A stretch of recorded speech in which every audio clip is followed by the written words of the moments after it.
May isang napakalaking problema ang mga Hermoso dahil nga sa nawawala itong si Venice. Si Venice ay nag-give up at hindi na niya kakayanin na pakasamahan pa itong si Francis dahil talagang hindi naman niya ito mahal.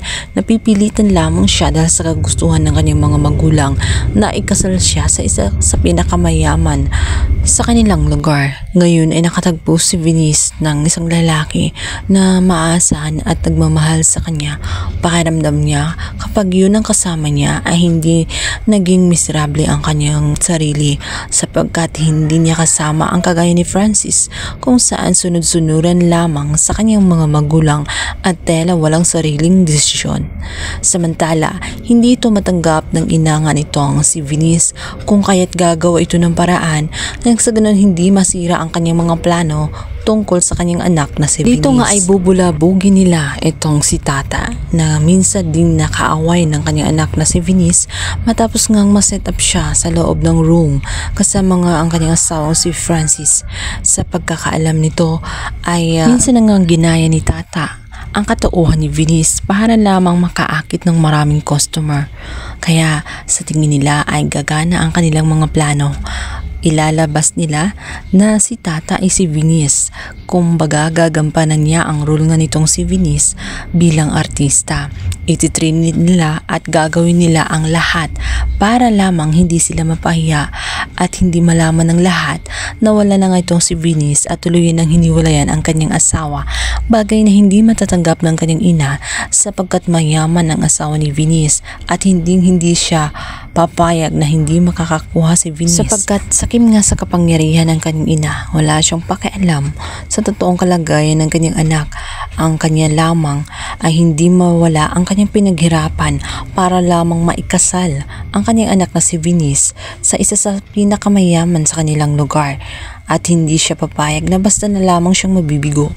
Kaya naman itong si Tata at dahil sa alam din ng lahat na nangangailangan nga ito ng pera dahil na rin sa malubhang kalagayan ng kanyang ina at nangangailangan din ito ng kidney transfer.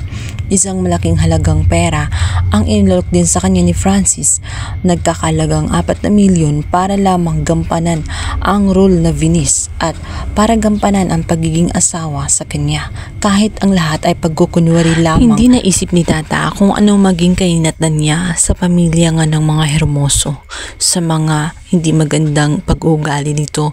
Lahat ay titiisin niya alang-alang nga sa kanyang ina dahil ang mahalaga sa kanya mailigtas at maisalba ang buhay ng kanyang ina at handa siyang maghirap at handa niyang pagdaanan kung ano man ang dapat niyang pagdaanan para lamang makuha ang naturang pera at masiguradong ligtas ang kanyang ina dahil yun naman talaga ang kanilang pinaka-kinakailangan. At dahil nasa simple lang itong si Tata at magkaiba naman sila ng kinalighan itong si Venice, magkaiba sila ng paggawi at magkaiba sila ng pag-uugali.